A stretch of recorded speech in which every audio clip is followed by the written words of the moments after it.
더불어민주당이 가상자산 과세를 유예하겠다는 정부 여당의 방침에 반대하면서 공제 한도 조정을 하는 안으로 밀어붙이겠다. 만약에 그걸 국민의힘이 반대한다면 공제 한도도 조정하지 않고 원안대로 그냥 밀어붙이겠다라는 협박성 압박을 내놓았습니다. 소득이 있는 곳에 과세가 있어야 되는 것은 맞는데요. 그 과세는 충분히 준비된 상태여야 합니다. 가상자산은 어떤 큰 거래소에서만 할 수 있는 게 아니라 인터넷으로도 할 수 있거든요. 외국에서도 할 수 있고 외국 그 일을 통해서도 할 수 있고 그러다 보니 지금 현재 우리의 준비 상태로는 공정한 공평한 과세가 어렵습니다. 그런 이유에서 우리 정부 당국에서 아직 준비가 덜 됐기 때문에 2년간 유예하자는 의견을 내놓은 것이죠. 준비 안 된 상태에서 어떻게 과세하겠습니까? 과세했을 때 그 혼란을 어떻게 책임지겠어요? 부차적으로 또 한 가지가 더 있습니다. 800만이 넘는 우리 국민들, 그중에 또 대다수는 청년이신데요. 가상자산 투자를 하고 있습니다. 그러니까 가상자산 투자는 이미 현실이 된 지 오래입니다. 자산 증식의 수단으로 활용되고 있죠. 결국 청년들의 자산 형성의 사다리로 활용되고 있거든요. 지금 소위 트럼프 랠리가 이루어지고 있어요. 트럼프 대통령 당선인께서 가상자산에 대해서 굉장히 전향적인 입장이시고 일론 머스크와도 같이 일하고 계시기 때문에 이 가상자산의 가격이 오랜만에 올라가고 있거든요. 그리고 가상자산에 투자했던 분들은 최근에 많은 손실을 본 분들이 많습니다. 그렇기 때문에 이번에 손실을 좀 회복할 수 있겠다라고 기대하는 분들이 많은데 더불어민주당에서 그 기대에 찬물을 끼얹는 이런 이 정책을 내놓은 겁니다. 다시 말씀드립니다. 우리 국민의힘은 소득이 있는 곳에 과세가 있어야 한다는 점에는 동의합니다. 그렇지만 그 과세는 공정하고 준비된 상태에서 이루어져야 한다라고 말씀드립니다. 게다가 이 세율이 22%의 고율이거든요. 그리고 지금의 시스템대로라면 과거 입었던 손실들을 많이 있을 거 아닙니까? 그럼 손실들을 계산해서 손실까지 반영해서 손실을 많이 입었으면 이번에 조금 이득을 보더라도 그거에 상쇄해야 된다. 이런 시스템이 제대로 반영돼 있지 않고 그게 제대로 반영되기가 어렵습니다. 그런 점에 대한 보완이 충분히 이루어져야 한다. 그렇기 때문에 가상자산에 대한 내년 1월 1일부터의 과세는 유예되어야 하고 그리고 더불어민주당처럼 한도만 조정해서 시행하는 것도 잘못된 것이다. 이렇게 말씀드립니다. 저희가 금투세를 폐지를 관철하는 과정에서 결국 많은 논의가 있었습니다. 역시 얼마 안 남았지만 이 가상자산의 유예에 대해서 저희가 명분과 그리고 국민의 의견을 충분히 수렴해서 2년 유예를 관철시키겠다라는 말씀을 드립니다. R&D 예산 가지고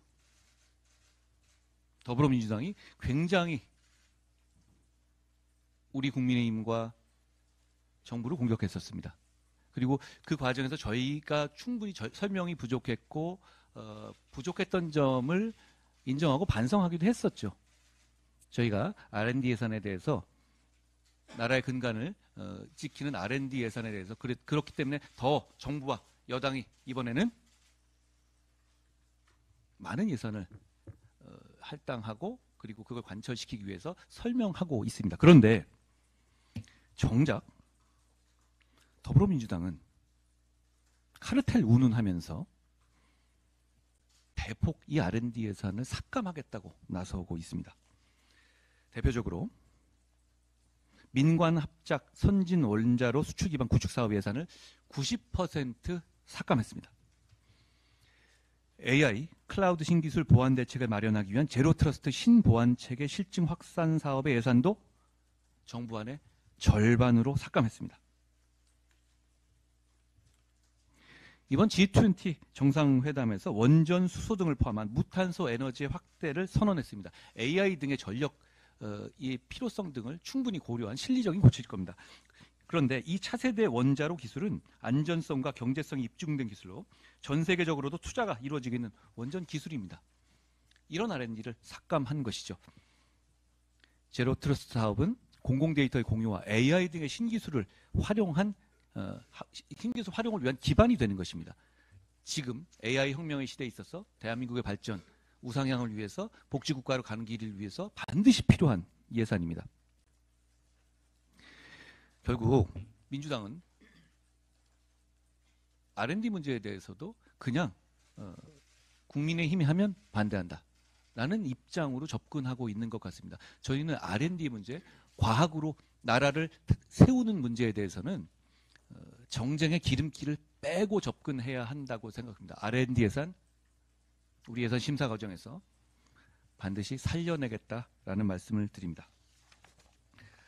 사드 배치 관련한 정보 유출에 대해서 감사원이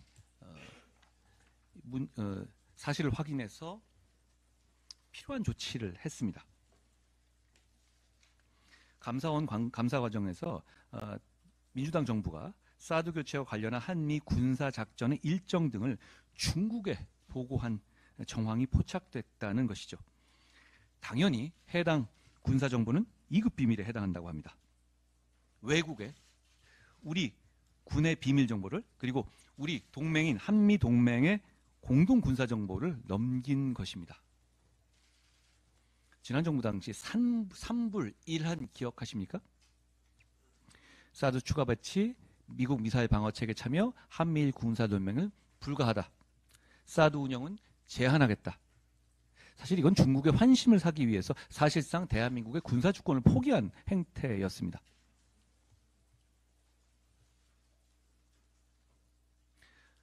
그런데 그 결과 과연 실리라도 얻었습니까?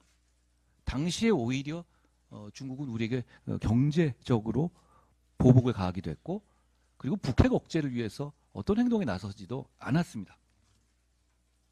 오히려 우리 정부 들어서 중국과 외교 관계가 정상화되고 있다는 평가가 나오고 있습니다. 이재명 대표께서도 한중 정상회담을 긍정적으로 평가하면서 국익 중심의 실용 외교로 전환해야 한다라고 말씀하셨더라고요.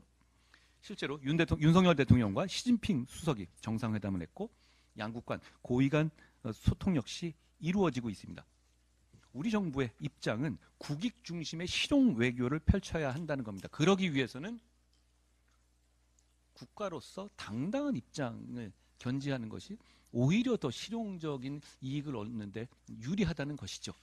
그리고 그걸 저희는 실증하고 있습니다.